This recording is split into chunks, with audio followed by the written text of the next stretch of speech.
E aí, pessoal, tudo bem com vocês? Eu espero que sim, nessa quarentena, né, galera? Vocês estão notando uma coisinha diferente aqui, é o nosso novo cenário. Vai ser o nosso cenário fixo para os nossos próximos vídeos, beleza? Antes de eu começar esse novo caso aqui que eu vou contar pra vocês, foi um caso que me pediram lá no Instagram.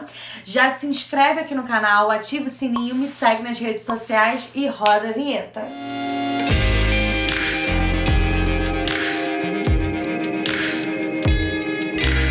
Contar pra vocês o caso hoje, que é a Fera da Penha. É um caso que aconteceu aqui no Rio de Janeiro em 1960. Esse caso tem aí como principal personagem a Neide Maria.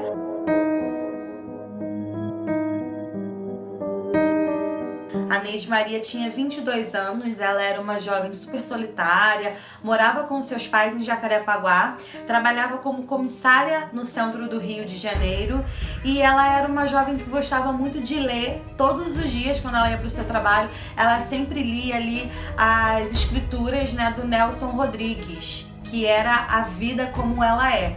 Não sei se vocês conhecem, mas é um enredo que abrange traição, envolve romance, são várias histórias. Então é uma história que ela gostava sempre de estar acompanhando todos os dias, a coluna do Nelson Rodrigues. O nosso outro principal personagem dessa história é o Antônio. O Antônio era um homem casado com a Nilza, ele era casado e morava no bairro de Piedade e ele tinha 2 filhas e o Antônio trabalhava como motorista no bairro de Fátima. Em 1959, a caminho do seu trabalho, a Neide conheceu o Antônio dentro do trem, onde eles começaram ali uma amizade e aí eles acabaram criando um laço, um vínculo amoroso e começaram a ter um romance. Durante esse romance, o Antônio ele não gostava muito de ficar contando sobre a sua vida, sobre as suas particularidades e a Neide sempre tinha assim uma pulga atrás da orelha, mas ela não deixou isso atrapalhar o romance e seguiu em frente. Certo dia, a Neide estava no trem e até que um amigo do Antônio encontrou ela e falou: olha, eu preciso te contar uma coisa, eu sou amigo do Antônio, porém você tá se envolvendo com um cara casado. Naquele momento, o chão da Neide caiu, porque ela tava super apaixonada, super entregue a esse romance, e do nada você descobre que o seu namorado, ele é casado. Então ela encontra ele um certo dia e empurra ele na parede e fala: cara, como assim você é casado, você tá namorando comigo, você tem uma esposa? E aí ele fala: não, mas eu te amo e tudo mais. Ela pede para que ele encerre esse relacionamento, esse casamento e que fique com ela. E ela dá um prazo para ele de 1 semana. E ele fala: cara, mas 1 semana é muito pouco ainda. Vale a gente lembrar, galera, que na década de 60, um homem ser visto dentro da sociedade como um homem que tivesse relacionamentos fora, um amante, não era uma situação adequada para a época, né? Eles eram muito julgados e principalmente também a mulher por ser amante. Não era uma situação que a época aceitava como uma coisa super normal. Isso era um motivo de muita chacota até, inclusive. Passa um tempo, ela vê que ele realmente não vai terminar o casamento e aí ela começa a bolar um plano. Esse plano, gente, começou a ser tramado e ela levou cerca de 6 a 8 meses para montar esse plano. Então esse plano, como foi? Ela começou a observar os horários do Antônio e até que ela encontrou a residência do Antônio. E ela observou durante muito tempo os horários que o Antônio estava em casa, os horários que eles não estavam, o horário em que a esposa saía, o horário que a esposa saía com as crianças. Então ela começou a saber ali realmente qual era a frequência do que a família fazia, quais eram os horários, quais eram os dias que a família tinha ali a sua rotina. E aí, para ela poder entrar e conhecer um pouco mais, ela decidiu bater um dia, ela teve coragem, ela bateu um dia na porta da Nilza. Oi, tudo bem? Você tá lembrado de mim? E até que a Nilza fala: não tô lembrada de você. A gente estudou juntas. Lá no Duque de Caxias, ela fala: isso, a gente estudou juntas. Inclusive, tem alguns lugares que diz que ela disse que o nome dela também era Nilza, não tenho certeza. Mas elas entram dentro da casa da Nilza, só que o Antônio não estava, né? Ela começa a conversar ali com a Nilza, começa a observar o ambiente ali de família que eles tinham. E ela diz que o intuito dela tá lá é porque ela queria que a Nilza, a esposa do Antônio, ajudasse ela, porque ela estava super apaixonada pelo irmão da Nilza. Então, a princípio, para ela poder ter algo mais para continuar visitando, foi essa história que ela inventou. E outros dias ela ia visitar a família, a Nilza com as meninas. Tinham dias que ela levava ali boneca, ela levava doce, ela levava um presente. Então ela sempre estava indo com alguma coisa para agradar tanto as meninas como a mãe também, né? E certo dia ela estava visitando uma amiga dela que morava na Penha. E ela viu muitos urubus numa região. E ela passa por uma pessoa e ela pergunta, mas por que tem tanto urubu aqui? E aí a pessoa fala pra ela, porque aqui é o matadouro da região, então ali ficam as carniças e os urubus acabam com todas as carnes dos animais que ficam ali. E certo dia ela vai até uma loja comprar um calibre, no caso seria uma arma, ela compra um calibre 22. Porém, um dia ela estava conversando com uns amigos do trabalho e o pessoal do trabalho, naquela conversa, ela não disse que tinha comprado uma arma, tá? Mas o assunto seria sobre o revólver, sobre essa arma. E o pessoal fala que o calibre 22 não era uma arma que poderia matar de uma forma tão fatal, né, que teria que ser uma arma com uma potência maior. Ela volta então até essa loja onde ela comprou seu calibre 22 e ela troca por um calibre 32, porque teria mais potência na hora de dar um tiro ali em alguém. Então, um certo dia, ela tá em casa, lá na casa da Nilza, e ela pergunta, Nilza, o que o Antônio mais ama nesse mundo? E aí a Nilza responde sem pensar, a paixão do Antônio é a Taninha.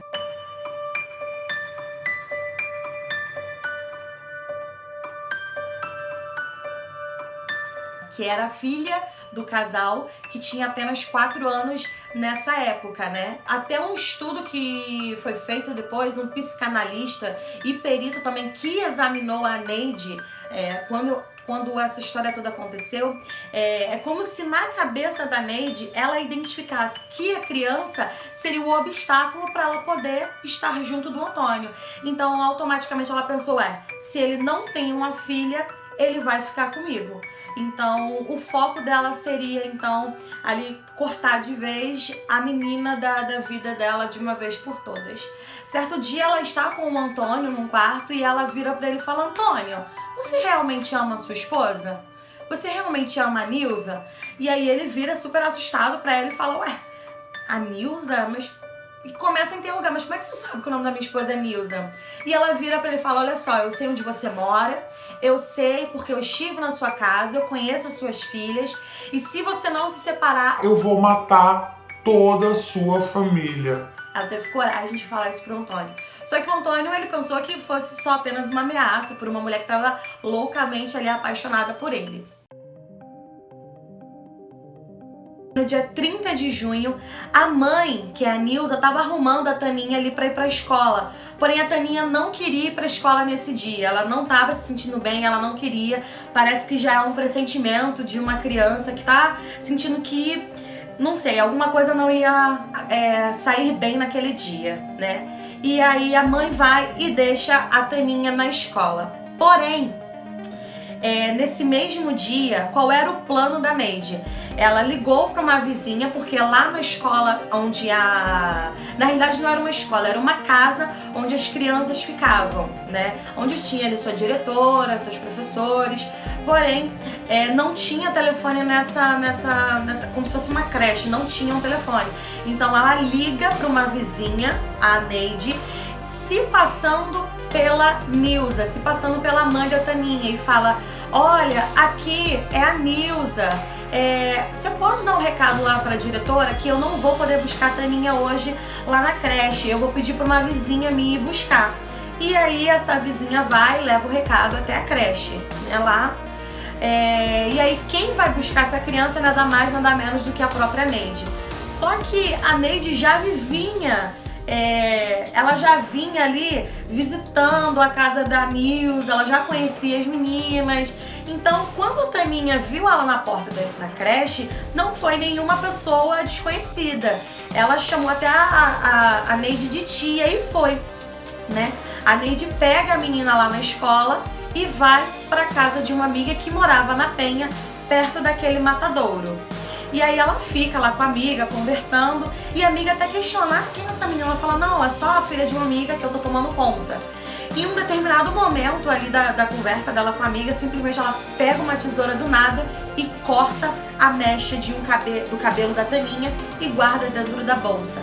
Ali, no caso, seria o quê? Pra depois comprovar pro Antônio de que realmente ela tava no poder, ela tava no controle de toda a situação. Ela sai da casa da amiga exatamente às 8 horas da noite.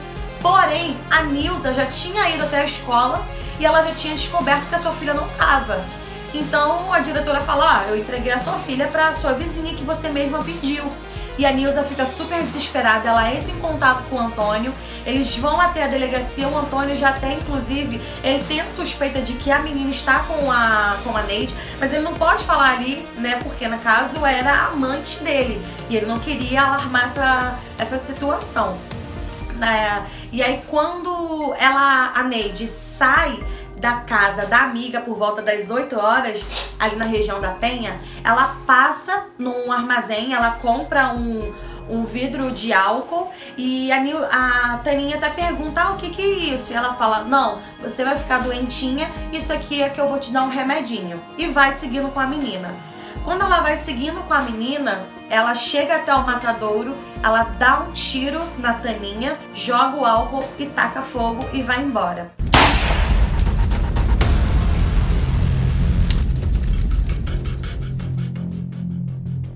Porém, ali pela região do Matadouro da Penha, tinham algumas pessoas que escutaram o barulho do tiro. E aí, quando eles chegaram lá, eles encontraram um corpo carbonizado e ligaram para a polícia.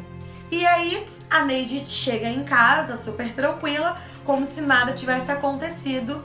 E por volta das 10h30 da noite, os policiais batem na porta dela. E aí, quando os policiais chegam na casa dela, pedem para revistar e acabam encontrando o calibre 32 dentro da sua bolsa. Ela, acho que... eu não sei o que se passou na cabeça dela, mas em nenhum momento parece que ela tentou esconder ali as provas que seriam contra ela. E ali a polícia acaba levando ela para a delegacia, prendendo ela. Quando ela chega na delegacia, os policiais perguntam o que ela fez com a menina e ela diz que não tem nada a ver, ela diz que não sabe de nada. Porém, eles levam a Neide até o local onde realmente tinha o corpo da Taninha. Ela fica de olhos fechados e ela fala que se tirassem ela dali, ela iria contar tudo. Levam ela de novo para a delegacia, porém ela não conta absolutamente nada. O Saulo era o radialista e o jornalista da época que estava cobrindo todo esse caso, né? Então ele pediu permissão para poder fazer uma entrevista com ela e ele conseguiu, ele teve aprovação, e quando ele vai fazer essa entrevista com ela foi pela rádio, tá? E naquela época todo mundo já estava sabendo que tinha sumido uma criança, que tinha desaparecido, todo mundo estava ligado na TV, nos rádios. Então ele pergunta para ela, mas por que você fez isso? E ela fala, olha só, por que você tá me perguntando isso? Por que você tá me perguntando isso? Quer saber de uma coisa? Eu só não matei a família inteira porque não deu tempo.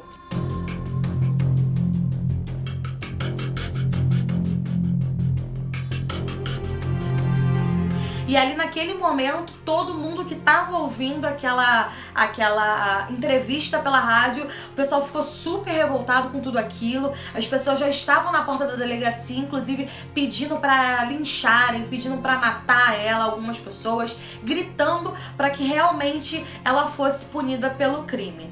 Ela é levada a julgamento depois de alguns meses e ela foi realmente culpada por todo o crime. Ela foi sentenciada a 33 anos de prisão, porém, ela só cumpriu 15 anos de prisão.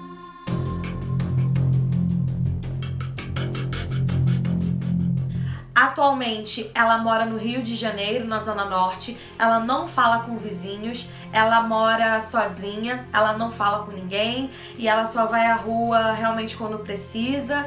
E a única coisa que ela faz dentro de casa é assistir televisão. Algumas emissoras, jornais tentaram entrevistas com ela, porém ela não aceita falar novamente sobre esse caso. A Nilza perdoou o Antônio e eles permaneceram juntos depois de todo esse episódio da vida deles. E inclusive depois disso eles tiveram outros 3 filhos. Atualmente lá na Penha, onde era o matadouro, onde era a região do matadouro, foi levantada uma praça e existe um memorial em homenagem a Tânia. Inclusive no túmulo da Tânia, que fica lá no cemitério de Inhaúma, no Rio de Janeiro também, várias pessoas vão até lá, inclusive ela é considerada hoje uma santa. Muitas pessoas fazem orações e pedem a ela realmente para ser uma intercessora. Então, no túmulo dela, muitas pessoas vão e deixam flores, deixam agradecimentos pelos seus pedidos. O que mais me choca em todo esse caso é ver a tamanha crueldade que a Neide teve durante todo esse caso. Quando a gente para analisar, foi um caso totalmente arquitetado. Ela arquitetou esse plano de 6 a 8 meses. Então, durante todo esse período, ela sabia realmente que ela iria cometer uma tragédia dentro dessa família e ela iria punir o Antônio por não ter realmente o seu amor. E quando eu fiquei pensando sobre o revólver, sobre o calibre 32 que foi encontrado dentro da sua bolsa, será que se ela não tivesse com esse calibre 32 dentro da sua bolsa, será que ela realmente seria condenada? Porque naquela época você não tinha tantas câmeras de segurança como a gente tem hoje. Então, até provar que realmente foi ela que tinha pego a Taninha na escola, será que realmente ela seria culpada desse caso? O que você acha de todo esse caso? Qual é a sua opinião em relação a esse caso aqui da Neide e da Taninha? Comenta aqui embaixo o que você acha, qual é a punição que você acha que ela deveria ter tido. E se você tem algum outro caso para indicar para o canal, coloca aqui nos comentários também, que a gente vai estar analisando com muito carinho para trazer um conteúdo de qualidade aqui para vocês, tá bom? Agradeço muito você por ter assistido mais um vídeo aqui do nosso canal e até o próximo vídeo.